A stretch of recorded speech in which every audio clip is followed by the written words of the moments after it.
Hi, Tim Sales here. I live approximately 30 minutes from Park City, Utah, and it is a mountain resort where people come from all over the world to ski, right? And so my brother-in-law came into town bringing his corporate sales team on kind of like an incentive trip where the managers would all get together, all right? And so they'd have fun and they would be able to, like, I don't know, we used to call it in the military off gas. So what it was being is that with all of the grind and the push and all that stuff, it was good just to have fun. All right, so that's what was going on, and he invited me down to have dinner with him. And it's one of my favorite restaurants, and so, hey, why not? It's called Chamayo. And if you ever are in Park City, this is a good place to go. They got awesome food, all that kind of stuff. And they've got a downstairs. And we were all like kind of in this cubby hole. I don't know, I'd say there's probably 6 of us or 7, something like that. And so I'm always intrigued, right? Doesn't matter where I am in my sales position, if you will.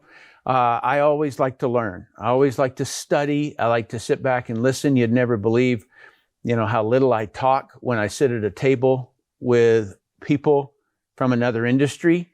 But yet they do the same things that we do. And so they were all just kind of powwowing about skiing and various different things. All right. So we started down this line where I asked a couple of questions because I wanted to see what were the differences between corporate sales and network marketing sales. That's basically, after probably an hour, I finally started asking some questions. And so my questions were kind of like, okay, so, I get the idea of what you guys do, but I'd love to know how you do it, and they're like, what do you mean? And I'm like, okay, so what I was trying to do is to have them communicate to me what was their pipeline. And so they started out and they say, well, first of all, my brother-in-law puts downstream the sales quota. Okay, so he's going to say, all right, so in this area of the world, here's your quota. And in this area of the world, here's your quota in each one of them. And so then they have to make that quota because it was a publicly traded company. They went private. And so, but there are the demands, otherwise that people get fired. And so the quota gets pushed down, all right? And so the quota is how many products sold of what they sell, okay? So I was like, all right, so how do you get those people to hit those numbers? And so he said, I just give it to them.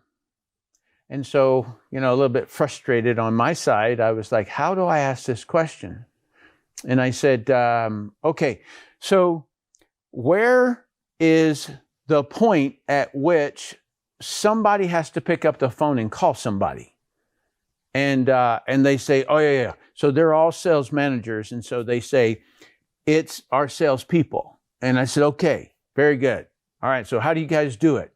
And of course, how all customers are acquired is that they generate leads.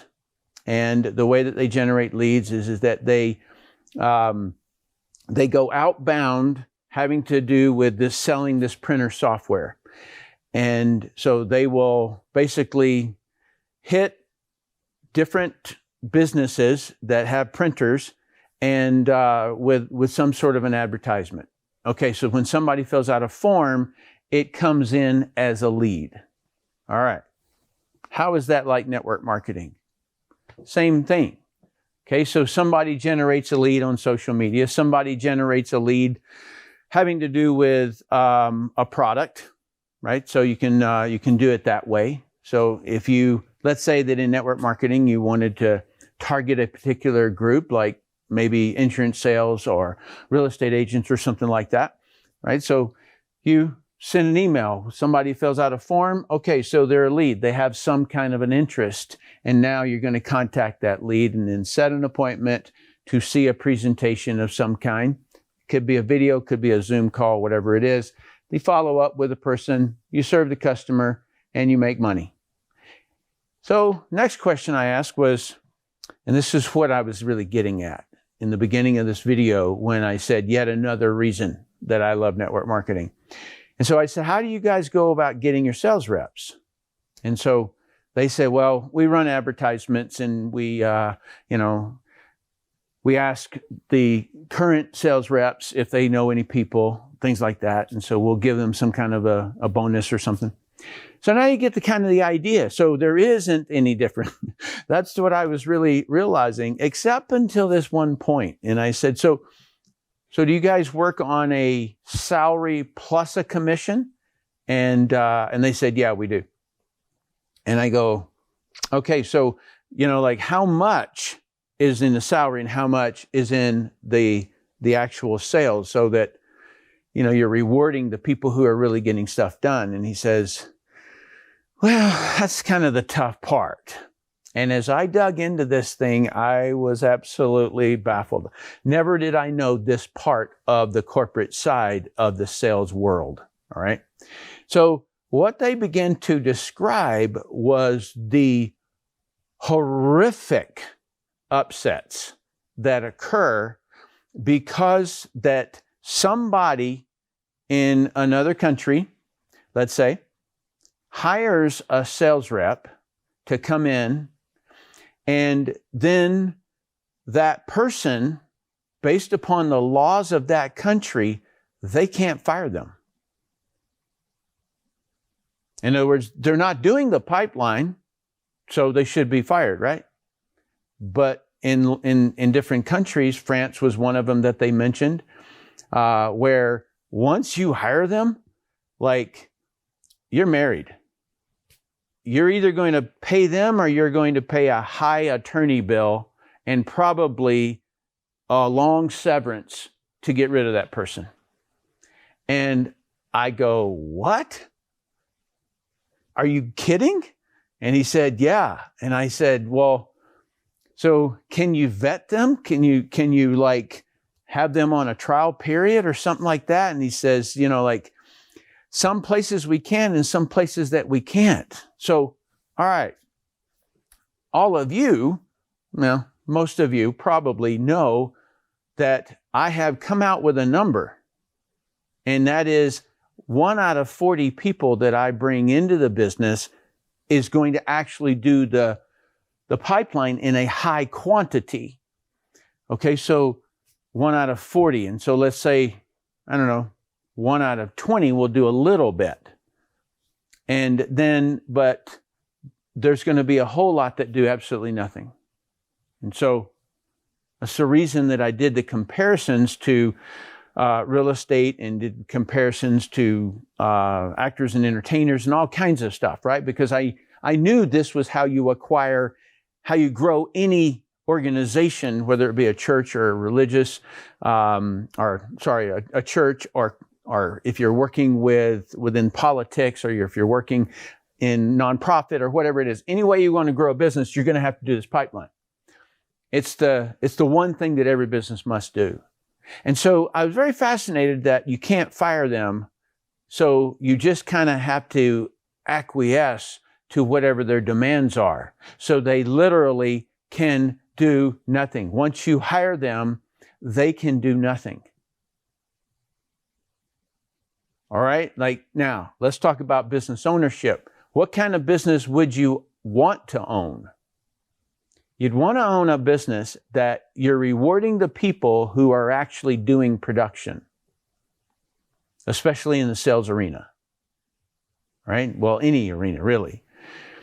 And so, in the military, if we were not performing at a high standard, then we were dismissed. Okay, so, and normally you were downgraded, you were put in the worst duty stations in the world first, and then you were processed out of the military. And so it was very shocking to me to find the degradation that has occurred across the employment world And yet another reason why, if I'm going to own a business, I would much rather own a network marketing business to where I don't have to go through that. Now, look at what's occurring really and truly is that people, and a lot more and more and more, I mean, I know it always occurs, it always exists, but over a period of time in my lifetime, I have witnessed this, this concept to where a person feels as though that they are entitled for whatever reason, whether they got an education, a college education, or some sort of special training or something like that, and then they get hired, then they are entitled. And the legislation that goes into play now is on the side of the employee, not the employer. And so that brings down, it ends up creating a whole lot of, I'm going to use the word, a lot of fat in the organization. And what that means is that there's not a lot of production. There's a whole lot of random motions going on, but actually not products going out, products being sold, right? And so it's not an efficient machine anymore. And that is because of a culture that has been driven in that says that we will protect the employer or the employee, not the employer. And so the employer becomes a little bit fearful, right, of even hiring somebody, because I know that it occurred to me and this was some years ago, but I'd say maybe 11 years ago or something like that. Somebody who we used to box products and stuff like that and ship it out, take orders sometimes. The person, we did not know that the person was pregnant. But we knew that we had customer service complaints. And so we well, you know what? It's best to let her go. We tried to train her up, tried to do different things. And then this person, then after we fired her and we had wrote up all the reports and everything like that, all the documentation, everything. And so then she ended up, after we fired her, she filed a lawsuit stating that we fired her because she was pregnant. Nobody in the company had any idea that she was pregnant, but she claimed that. And so, I was like, this is ridiculous. This is going to be thrown out of court. My attorney said, you best pay the $70,000. I'm like, the $70,000? What, for what? And he said, this could be a $1 million lawsuit. And I said, because she's pregnant? And he says, no, it's, and so he tried to walk me through it. And I was like, this is crazy. So now you can see why, if you go out and you talk to prospects, and I'm talking about, business owners outside the network marketing space, these are conversations that you now can have with them that they will probably agree with you, having to do with the difficulty in getting real production. I know, like we had called a meat processing plant, or something or other, or a lumber yard or something, and they say, we got lumber, but we don't have people to move the lumber.